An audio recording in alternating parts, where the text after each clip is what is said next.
So more than my mother and my sister, he actually understood the importance of it.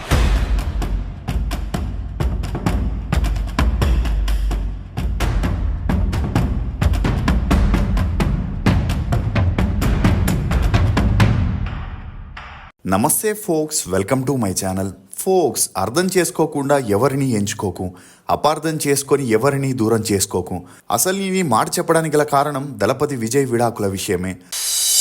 Shri Gayatri Devi జ్యోతిష్య పీఠం, గాయత్రీదేవి ఉపాసకులు, ప్రముఖ జ్యోతిష్యులు శ్రీ సాయినాథ సిద్ధాంతి గారు మీ జీవిత సంపూర్ణ భవిష్యత్తు తెలుపగలరు. స్త్రీ పురుష వశీకరణం 100% గ్యారంటీ. మీకు ఎటువంటి సమస్యలున్నా తాంత్రిక మాంత్రిక పూజలు చేసి పరిహారం చేయగలరు. స్త్రీ మరియు పురుష వశీకరణం, ప్రేమ వశీకరణం, భార్యాభర్తల వశీకరణం చేయబడను. తంజావూరులో కావేరీ నీటి పంపకాల అంశంపై డిఎంకే పార్టీ నిర్వహించిన నిరసన కార్యక్రమంలో ఉదయనిధి స్టాలిన్ మాట్లాడుతూ టీవీకే ప్రభుత్వం తీరుని మరియు ముఖ్యమంత్రి విజయ్ని తీవ్రంగా విమర్శించడం మొదలెట్టాడు. ప్రజల సమస్యల్ని పరిష్కరించడం మానేసి డిఎంకేపై రాజకీయ కక్ష సాధింపులకి విజయ్ ప్రాధాన్యత ఇస్తున్నాడని ఆరోపించగా, అదే టైంలో డిఎంకే కార్యకర్తలు నటి త్రిష పేరుని నినాదాలుగా చేయడం మొదలెట్టారు. ఇక అందుకు స్పందించిన ఉదయనిధి, మన ప్రాంతానికి నీళ్లు రాకపోయినా పర్లేదు, అక్కడ మాత్రం నీళ్లు చేరాలని, ఆమె దగ్గర మాత్రం నీళ్లు చేరాలనేదే అతని ఆలోచన అని డబల్ మీనింగ్ వచ్చేలా మాట్లాడడంతో ఉదయనిధి మాటలు సోషల్ మీడియాలో విపరీతంగా వైరల్ అయ్యాయి. దీంతో ఈ ఇష్యూ రాజకీయాల్లో ఇప్పుడు పెద్ద దుమారమే లేపుతుంది. అలా తమిళనాడు మాజీ గవర్నర్ కూడా ఇతని వ్యాఖ్యల్ని ఖండిస్తూ ఇలాంటి నీచమైన మాటలతో మహిళల్ని కించపరచడం తప్పని చెప్పగా, మరికొంతమంది ఇదే ఇష్యూపై స్పందిస్తూ ఉదయనిధి స్టాలిన్ మహిళల్ని ప్రత్యర్థుల వ్యక్తిగత జీవితాలని లక్ష్యంగా చేసుకొని మాట్లాడడం ఇదేమీ మొదటిసారి కాదని, అతను ఎమ్మెల్యే కాకముందు నుండి కూడా వరుస వివాదాస్పద వ్యాఖ్యల్ని చేస్తూ ఉన్నాడని, అలా 2021 అసెంబ్లీ ఎన్నికల ప్రచారంలో అప్పటి ఏడీఎంకే పార్టీ ముఖ్యమంత్రి పళనిస్వామి శశికళ కాళ్ళని పట్టుకున్నట్లు ఒక ఫోటోని వైరల్ చేస్తూ, శశికళ కాళ్ళని పట్టుకోవడానికి పళనిస్వామి శవంలా పాకాడని వ్యాఖ్యలు చేయగా, ఈ వ్యాఖ్యలు వైరల్ అవ్వడంతో ఏడీఎంకే నాయకులు ఉదయనిధి స్టాలిన్ పై డిఫమేషన్ కేసుని కూడా నమోదు చేశారు. కానీ ఆ తర్వాత డిఎంకే గవర్నమెంట్ రావడంతో ఆ కేసు అతాపతా లేకుండానే పోయింది.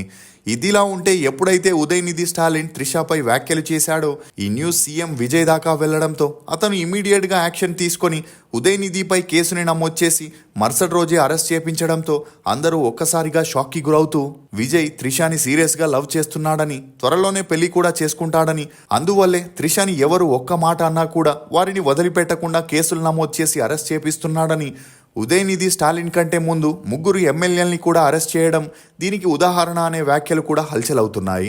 ఇక ఉదయనిధి స్టాలిన్ ని అరెస్ట్ చేశాక 12 రోజులు రిమాండ్ విధిస్తారని అందరూ అనుకున్నారు. కానీ విజయ్ స్టాలిన్ రాజకీయాల్లో మాత్రమే ప్రత్యర్థులవ్వగా, పర్సనల్ గా వీరిద్దరిది ఒకే క్యాస్ట్ అవ్వడం, ఫ్యామిలీ ఫ్రెండ్స్ లాగా కలిసిమెలిసి ఉండడంతో స్టాలిన్ మాటకి విజయ్ విలువిచ్చి సాయంత్రం అయ్యేసరికి ఉదయనిధి స్టాలిన్ ని విడుదల చేసి అందరినీ ఆశ్చర్యపరిచాడు. ఇక ఈ క్రమంలోనే 4 నెలల నుండి విజయ్, అతని భార్య సంగీత విడాకుల కేసు కోర్టులో ఉండగా, ఆ కేసుకి సంబంధించి ఏప్రిల్ 20న విచారణ ఉన్నప్పటికీ అది జూన్ 15కి వాయిదా వేశారు. ఇక విజయ్ సెలబ్రిటీ అవ్వడంతో విచారణ వీడియో కాన్ఫరెన్స్ ద్వారా నిర్వహించాలని ఇరుపక్షాల న్యాయవాదులు కోర్టుని అభ్యర్థించడంతో జడ్జి ఆగస్టు 7కి ఈ కేసుని వాయిదా వేశారు. అలా ఆగస్టు 7న విచారణకి రావడం, వెబ్సైట్ ద్వారా వీడియో కాల్ విచారణ ప్రారంభమవ్వడంతో మొదట జడ్జి సంగీతని కొన్ని ప్రశ్నలు అడగగా, అందుకు ఆమె తను దాఖలు చేసిన విడాకుల పిటిషన్ని ఉపసంహరించుకున్నట్లు చెబుతూ అటు త్రిషకి ఇటు జనాలకి కూడా షాక్ ఇచ్చింది. ఇక గతంలో ఆ పిటిషన్లో తన భర్త విజయ్కి మరొక నటితో వివాహేతర సంబంధం ఉందనే ఆరోపణతో పాటు తనని మానసిక క్షోభకి గురి చేశాడని సంగీత పేర్కొంటూ విడాకులకి దాఖలు చేస్తూనే, విడాకులు తీర్పు వచ్చేంత వరకు తాను విజయ్ ఇంట్లోనే ఉంటానని, అందుకు అనుమతి కూడా ఇవ్వాలని కోరుకొనింది. ఇక ఇలా వదిలేస్తే తమ కొడుకు విజయ్ కెరియర్ నాశనం అవుతుందని విజయ్ తల్లిదండ్రులు పంచాయతీ పెట్టి విజయ్కి సంగీతకి మధ్య 4 నెలల నుండి పంచాయతీ చేస్తూ వచ్చినప్పటికీ ఎన్నికల్లో మాత్రం ఈ అంశంపై పలు రాజకీయ పార్టీలు విజయ్ని టార్గెట్ చేస్తూ రాజకీయంగా తొక్కేయాలని చూశారు. అంతేకాకుండా సంగీత 250 కోట్ల భరణం కోరుతూ కోర్టులో పిటిషన్ వేయగా విజయ్ నుంచి మాత్రం ఎలాంటి రెస్పాన్స్ రాలేదు. ఇక విజయ్ తల్లిదండ్రులు మరియు సంగీత పెద్దవారు పంచాయతీ పెట్టి ఇద్దరికీ కాస్త బ్రెయిన్ వాష్ చేయడంతో సంగీత ఉన్నట్టుండి విడాకుల పిటిషన్ని ఉపసంహరించుకోవడంతో, దీని తర్వాత చెంగల్పట్టు ఫ్యామిలీ కోర్ట్ విజయ్ సంగీత మధ్య కేసు పూర్తిగా ముగిసిందని ప్రకటించడంతో గత కొన్ని రోజులుగా ఈ న్యూస్ వైరల్ అయి వీరి విడాకుల వదంతులకి తెరపడింది. అంతేకాకుండా ఈ న్యూస్ ని విన్న విజయ్ అభిమానుల ఆనందానికి అవధులు లేకుండా పోయాయి. కానీ ఇప్పుడు సంగీత ఇచ్చిన షాక్ తో త్వరలోనే విజయ్ని పెళ్లి చేసుకుని లైఫ్లో సెటిల్ అవ్వాలనుకున్న త్రిష పరిస్థితి తలుచుకుంటూ ఆమె అభిమానులు చాలా తీవ్రమైన మనస్తాపానికి గురవుతున్నారనే చెప్పొచ్చు. ఇదిలా ఉంటే ఎప్పుడైతే విజయ్ సంగీత విడాకులు రద్దు చేసుకుంటున్నారని తెలిసిందో విజయ్ కొడుకు జేసన్ సంజయ్ ఇంటర్వ్యూలో తన తండ్రి గురించి పొగుడుతూ కొన్ని వ్యాఖ్యల్ని చేయగా ఈ న్యూస్ ఇప్పుడు వైరల్ అవుతుంది. ఇక సంజయ్ డైరెక్టర్గా తన సినీ అరంగేట్రం చేస్తున్న సంగతి మనందరికీ తెలిసిందే. సందీప్ కిషన్ హీరోగా లైకా ప్రొడక్షన్ నిర్మిస్తున్న యాక్షన్ థ్రిల్లర్ సిగ్మా మూవీ త్వరలో ప్రేక్షకుల ముందుకు రాబోతున్న సందర్భంగా సంజయ్ కొన్ని ఇంటర్వ్యూస్లో పాల్గొని మాట్లాడుతూ తనకి తన తండ్రి ఎలాంటి కఠినమైన నిబంధనల్ని కానీ ఇన్స్ట్రక్షన్స్ కానీ ఇవ్వలేదని, చిన్నప్పటి నుంచి తన తండ్రితో కలిసి షూటింగ్ సెట్స్కి వెళ్తుండడం వల్ల తనకి సినిమాలపై అవగాహన ఆసక్తి ఏర్పడ్డాయని, తన ఫ్రెండ్స్ సినిమాల్ని కేవలం ఎంటర్టైన్మెంట్ కోసం చూస్తే తను మాత్రం దాన్ని ఒక వృత్తిగా కలగా గమనించేవాడినని, ఇక అలా తన ఎడ్యుకేషన్ ఎప్పుడైతే పూర్తయిందో తన తండ్రితో నేను డైరెక్టర్ అవుతానని చెప్పగా అతను ప్రోత్సహించాడని, ఖచ్చితంగా తన తండ్రి డేట్స్ ఇస్తే నెక్స్ట్ మూవీ తనతోనే చేస్తానని, మొన్నటి వరకు తండ్రి సర్నేమ్ని తొలగించి తండ్రిని అన్ఫాలో చేసిన సంజయ్ తన అభిప్రాయాల్ని వ్యక్తం చేయడంతో విజయ్ అభిమానుల ఆనందానికి అవధులు లేకుండా పోయాయి. అంతేకాకుండా సంజయ్ వల్లే విజయ్ సంగీత విడాకులు తీసుకోకుండా ఉన్నారనే వార్తలు కూడా కోలీవుడ్లో వైరల్ అవుతున్నాయి. నిజంగానే తమ కొడుకు వల్లే విజయ్ సంగీత మళ్ళీ కలిశారా? అసలు సంజయ్ డైరెక్షన్ని ఎందుకు ఎంచుకున్నాడు? తల్లికిచ్చిన మాట కోసమే సంజయ్ హీరో అవ్వలేదా అనే నమ్మలేని నిజాల్ని ఈ వీడియోలో చెప్పడానికి నేను ప్రయత్నిస్తాను. మీరు మాత్రం ఈ వీడియోని పూర్తిగా చూడండి. జేసన్ సంజయ్ అలియాస్ సంజయ్ విజయ్ ఇతను 2000 సంవత్సరం ఆగస్టు 26న తమిళనాడులోని చెన్నైలో ఒక క్రిస్టియన్ ఫ్యామిలీలో జన్మించాడు. తండ్రి జోసఫ్ విజయ్, తల్లి సంగీత.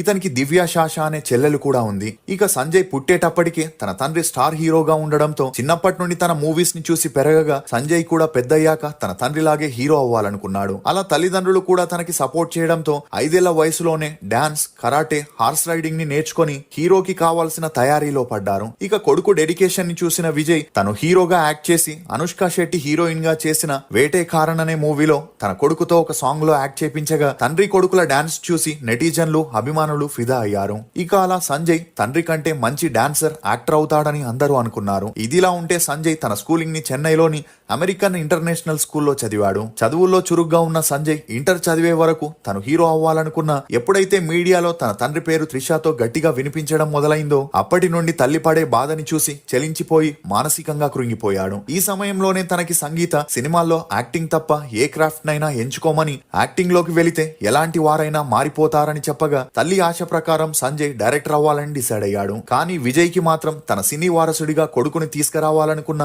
కొడుకు మాత్రం తనకి యాక్టింగ్ పై ఇంట్రెస్ట్ లేదని డైరెక్టర్ అవుతానని చెప్పగా ఇదే విషయంపై విజయ్ ఒక ఇంటర్వ్యూలో స్పందిస్తూ నా కొడుకు నిర్ణయం నన్ను ఎంతోగానో బాధ పెట్టింది. నా అభిమానులు కూడా అతను డైరెక్టర్ గా రావడం తట్టుకోలేకపోతున్నారు. నేను ఈ ఇండస్ట్రీకి గుడ్ బై చెప్పి రాజకీయాల్లోకి వెళ్లి జనాలకి సేవ చేస్తే నా కొడుకు నా అభిమానుల్ని అలరిస్తాడనుకున్నాను. కానీ ఇలా జరుగుతుందనుకోలేదు. సంజయ్ డైరెక్షన్ ఫీల్డ్ లోకి వెళ్లడం మంచిదే గాని త్వరలో తన మనసు మారి యాక్టింగ్ లోకి రావాలని కోరుకుంటున్నానని చెప్పగా అప్పట్లో విజయ్ వ్యాఖ్యలు హల్చలయ్యాయి. ఇక సంజయ్ తన ఇంటర్ పూర్తవగానే యూకేలోని Toronto film school and central film స్కూల్లో ఫిల్మ్ మేకింగ్ కోర్స్ లో జాయిన్ అయి 3 ఏళ్లు డిప్లొమా చేస్తూ 24 క్రాఫ్ట్స్ పై మంచి అవగాహన తెచ్చుకొని తన స్కిల్స్ ని పరీక్షించుకోవాలని పుల్ ద ట్రిగర్ అనే స్క్రిప్ట్ ని రాసుకొని ఒక షార్ట్ ఫిల్మ్ ని డైరెక్ట్ చేశాడు. ఇక ఈ షార్ట్ ఫిల్మ్ ని చూసిన వారందరూ సంజయ్ టాలెంట్ ని అప్రిషియేట్ చేయడంతో మంచి గుర్తింపుని తెచ్చుకున్నాడు. ఇక ఈ క్రమంలోనే సంజయ్ ని డైరెక్షన్ ఫీల్డ్ లోకి రావడానికి గల కారణాలని అడగ్గా అందుకు సంజయ్ తన తాత ఎస్ఏ చంద్రశేఖర్ గారు ఒకప్పుడు స్టార్ డైరెక్టర్ గా ఉంటూ 70 సినిమాలకి పైగా డైరెక్షన్ చేయడంతో అతనిలాగే తను కూడా ఇండస్ట్రీలో మంచి గుర్తింపును తెచ్చుకోవాలని ఇప్పుడు అందుకు ట్రైనింగ్ తీసుకుంటున్నానని చెప్పడంతో నెటిజన్ సంజయ్ డెడికేషన్ ని అప్రిషియేట్ చేయడం మొదలెట్టారు. అయితే 2004లో వచ్చిన గిల్లీ మూవీతో త్రిష మరియు విజయ్ ఎఫ్ఐఆర్ ని కొనసాగించగా ఆ మధ్యలో ఫ్యామిలీలో ఏర్పడిన విభేదాల కారణంగా వీరిద్దరూ బ్రేకప్ చేసుకుని విడిపోవడంతో అప్పటి నుండి విజయ్ తన ఫ్యామిలీతో హ్యాపీగా లైఫ్ ని లీడ్ చేస్తూ వచ్చాడు. కానీ 16 ఏళ్ల తర్వాత మళ్ళీ విజయ్ త్రిష తమ బంధాన్ని సీక్రెట్ గా కొనసాగించడంతో ఈ విషయం తెలిసి సంజయ్ తల్లి సంగీత విజయ్ తో గొడవకి దిగి త్రిషతో ఉన్న సంబంధాన్ని తెంచుకోమనగా అందుకు విజయ్ సంగీత మాటల్ని పట్టించుకోకుండా తరచూ త్రిష ఇంట్లోనే ఉండడంతో సంగీత మానసికంగా కృంగిపోయి ఎంతోగానో ప్రేమించి పెళ్లి చేసుకున్న తన భర్త పిల్లలు పుట్టాక తనని నట్టింట్లో వదిలేసి వేరే మహిళతో ఎఫ్ఐఆర్ పెట్టుకోవడంతో రోజు బాధపడుతూ ఉండేది. ఇక ఈ గొడవల వల్ల విజయ్ ఒక స్టేజ్ లో ఇంటికి రావడమే మానేయడంతో ఇకపై ఆ ఇంట్లో ఉంటే ప్రయోజనం లేదని, ఒకవేళ విజయ్ కి తన భార్య బిడ్డలు కావాలంటే ఆ మహిళని వదిలేసి రావాలని అత్తామామలకి చెప్పి తన ఇద్దరు పిల్లల్ని తీసుకొని లండన్ లో ఉన్న తన పుట్టింటికి వెళ్లిపోయింది. ఇక అలా భార్య బిడ్డలు తనని వదిలి వెళ్లిపోయిన విజయ్ అదంతా పట్టించుకోకుండా త్రిషాతో మూవీస్ చేయడం మొదలెట్టాడు. ఇదిలా ఉంటే తన తండ్రి లండన్ కి వచ్చి ఖచ్చితంగా తమని తీసుకెళ్తాడనుకున్న 5 ఏళ్లు గడిచిన తండ్రి రాకపోవడంతో సంజయ్ మానసికంగా కృంగిపోయి తన తండ్రిపై విపరీతమైన కోపాన్ని పెంచుకొని తనతో మాట్లాడడం మానేశాడు. అలా సంగీత తన పిల్లల్ని బాగా చదివిపించి వారిని తమ ఇష్టమైన ఫీల్డ్ లో సెటిల్ చేయాలనుకునింది. ఇక ఈ క్రమంలోనే సంగీత తండ్రి శ్రీలంకకి చెందిన వారై ఉండడంతో సంగీత శ్రీలంకన్ ప్రొడక్షన్ కంపెనీ అయిన లైకా వారితో మాట్లాడిపించి సంజయ్ మొదటి మూవీ డైరెక్షన్ కి అన్ని సిద్ధం చేయమని చెప్పింది. ఇక అలా ఎప్పుడైతే సంగీత తండ్రి నుండి ఫోన్ వెళ్ళిందో లైకా వారు ఇమ్మీడియట్ గా అందుకు ఒప్పుకొని స్టోరీ వినకుండా షూటింగ్ ని స్టార్ట్ చేయమన్నారు. ఇక ఈ క్రమంలోనే సంజయ్ ఇండియాకి వచ్చి లైకా అధినేత సుభాస్కరన్ ని కలిసి తను రాసుకున్న సిగ్మా స్టోరీని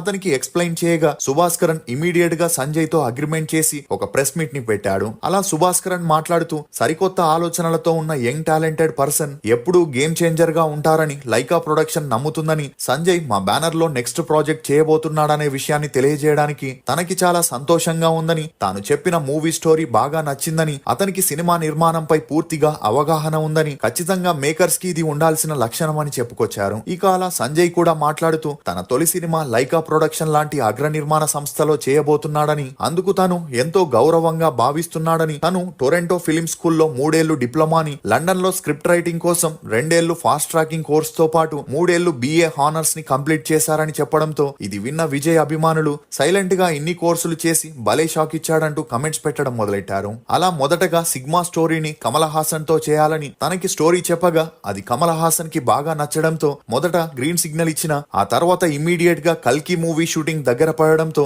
సంజయ్ మూవీకి డేట్స్ ని కేటాయించలేక తప్పుకున్నాడని, దీంతో సంజయ్ సందీప్ కిషన్ తో ఆ మూవీని చేయాలని డిసైడ్ సందీప్ కిషన్ ని కలిశానని చెప్పుకొచ్చాడు. ఇక అలా ఒక సూపర్ స్టార్ కొడుకొచ్చి తనలాంటి హీరోతో మూవీ చేస్తానంటే సందీప్ కిషన్ నమ్మలేకపోయాడు. దీంతో సంజయ్ చెప్పిన స్టోరీ సందీప్ కిషన్ కి బాగా నచ్చడంతో ఇమీడియట్ గా షూటింగ్ ని స్టార్ట్ చేశారు. అలా ఇప్పటికే ఆ మూవీ షూటింగ్ ని కంప్లీట్ చేసుకొని పోస్ట్ ప్రొడక్షన్ లో ఉన్నట్లు తెలుస్తుంది. అన్ని బాగా సాగితే వినాయక చతుర్థికి సిగ్మా మూవీని రిలీజ్ చేసేందుకు మేకర్స్ ప్లాన్ చేస్తున్నట్లు తెలుస్తుంది. ఇక ఈ సమయంలోనే విజయ్ రాజకీయాల్లోకి రావడం, ప్రతిపక్ష నేతలు తనకి త్రిషాతో ఉన్న సంబంధం గురించి మీడియాలో చెప్పగా చాలా వరకు ఈ విషయాన్ని ఎవరూ నమ్మలేదు. కానీ ఎప్పుడైతే విజయ్ భార్య సంగీత నేరుగా కోర్టుకి వెళ్లి విడాకులు కావాలని, తన భర్త ఒక స్టార్ హీరోయిన్ తో సంబంధం పెట్టుకుని భార్య బిడ్డల్ని 5 ఏళ్లుగా పట్టించుకోవట్లేదని చెప్పడంతో ఈ న్యూస్ హల్చల్ అయింది. ఈ క్రమంలోనే సంజయ్ కూడా తండ్రి మీదున్న కోపంతో అతన్ని సోషల్ మీడియాలో అన్ఫాలో చేసి తన తల్లికి సపోర్ట్ చేయడంతో కొడుకంటే అమితమైన ప్రేమ ఉన్న విజయ్ ఎలాగైనా తనని కలవాలని, కొడుకుని కూతుర్ని తనతోనే ఉంచుకోవాలనుకున్న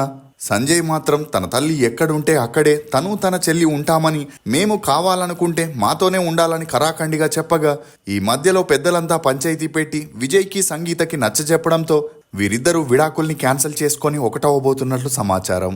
దీంతో సంజయ్ని అందరూ అభినందిస్తూ తన మూవీ కోసం విషెస్ ని తెలియజేస్తున్నారు. విజయ్ సంగీత తీసుకున్న నిర్ణయంపై మీరేమనుకుంటున్నారో మీ అభిప్రాయాన్ని కమెంట్ సెక్షన్లో తప్పకుండా తెలియజేయండి. ఫోక్స్, కాలం ఎన్నో పరీక్షలు పెడుతుంది. మనల్ని భయపెట్టడానికి కాదు, జీవితం అనే కథనంలో మనల్ని మరింత బలపరచడానికి. ఇది ఫోక్స్ విజయ్ సంగీత గురించి కొన్ని నమ్మలేని నిజాలు. ఈ వీడియో మీద మీ అభిప్రాయాన్ని కమెంట్ సెక్షన్లో తప్పకుండా తెలియజేయండి. మేము చేసిన ఈ వీడియో మీకు నచ్చినట్లయితే ఒక లైక్ ద్వారా మీ సపోర్ట్ని మాకు తెలియజేయండి. For more interesting videos please subscribe to CR voice. Thank you.